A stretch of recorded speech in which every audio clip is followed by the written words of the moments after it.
Hello, today I'm going to be ranking every manhwa I've read so far, and I'm going to be ranking them from S to D tier, S being the best and D being the worst. And let's just get right started. First is The World After the Fall. This has the same author as Omniscient Reader's Viewpoint, which is Sing and Song. I've only read 17 chapters so far, which were all in the gym in between sets, and I honestly really liked it. It's either a B or A or B tier. Let's keep it at B tier for now. I think it's a solid benchmark. Next is, as I said, Omniscient Reader's Viewpoint, as the same author as The World After the Fall. I love it. This is my favorite manga. This right here is my favorite thing ever in the history of forever.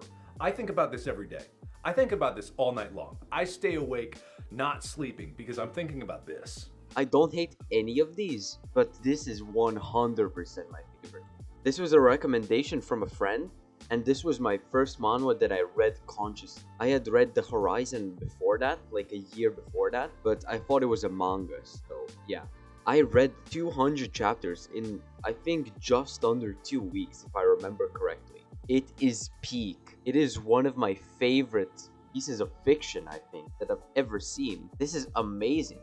S tier. It's incredible. Next is SSS-Tier Suicide Hunter slash SSS-Tier Revival Hunter. There's two main names for it, I think. I call it Suicide Hunter, but the Revival Hunter is also a very popular name. I've read only 12 chapters. Most of them were on the bus while I was bored. It was pretty good, but I think it's the worst manhwa I've read. I don't hate it, I actually like it quite a bit, but I've only read 12 chapters. So I think it's either C or B tier. I think C tier. I like it though. It's pretty good. Then it's The Greatest Estate Developer. The name put me off for reading it for like a month. The same friend who recommended me Omniscient Reader's Viewpoint basically recommended all of these manhwa.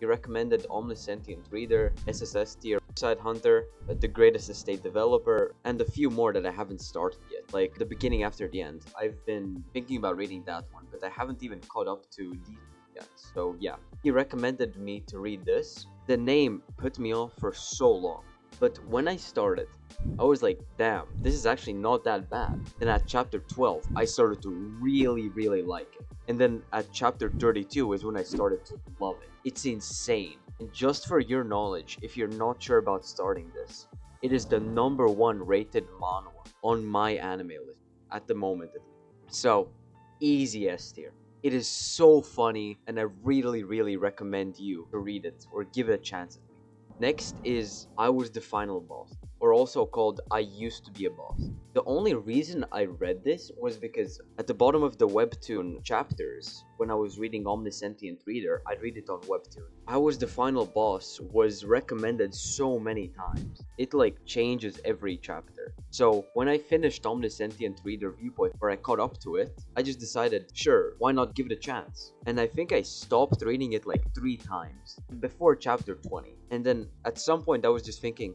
okay, I'm going to either drop this or I'm just going to finish it in one go. So I gave it another chance, and I'm 80 chapters in. There's 90 chapters out right now, if I'm not mistaken, but the chapters come out way too randomly for me to keep up, so I'm just letting it publish a little bit, and then at some point I'll just read the new chapters. I really like it, as I said before. It has only 90 chapters right now, either high B tier or low A tier. I'll keep this at A tier for now. And you might actually be surprised why I've rated I Was the Final Boss above The World After the End.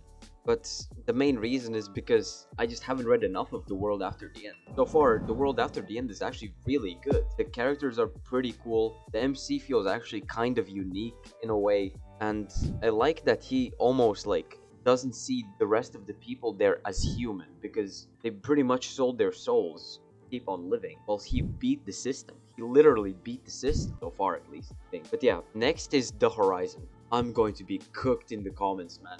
Before I'm going to say what tier this is, you have to know. I read this 1.5 years ago in one sitting, and I didn't think it was bad. On my anime list, I rated it a 7. I thought that was a generous 7, because honestly, I didn't see anything special in it. I might have to reread it at some point. I've been thinking about rereading it, and thinking back, it has a deeper meaning than I first saw, but I really have to reread it to just give a new opinion on it. But from what I can recollect, I think this can be no higher than a B tier. And me giving a 7 on my anime list was brutal, because from 43,000 reviews, the average rating out of 10 is 8.7, which is just huge. And I rated it a 7. It has exactly the same rating as the Greatest Estate Developer, so they're basically sharing first place. And now, the last series that I've finished, I think Solo Leveling is a solid A tier. I read it in like 2 weeks. It was enjoyable, but after the Jeju Island arc is when my biggest gripe for the series started. The power scaling, man. It is terrible after that arc. Before, you could follow along, it would make sense, yeah. But then after, it would just be basically statements. The first example that comes to mind is when Sung Jin-woo said, he's as strong as the Demon King, or maybe even a bit stronger, but I've grown stronger since, because apart from that statement, it feels the same. The power scaling just flatlines. Also, I don't like the Monarchs arc. It doesn't make any sense to me. Sure, the Shadow Monarch actually makes sense, but that's it.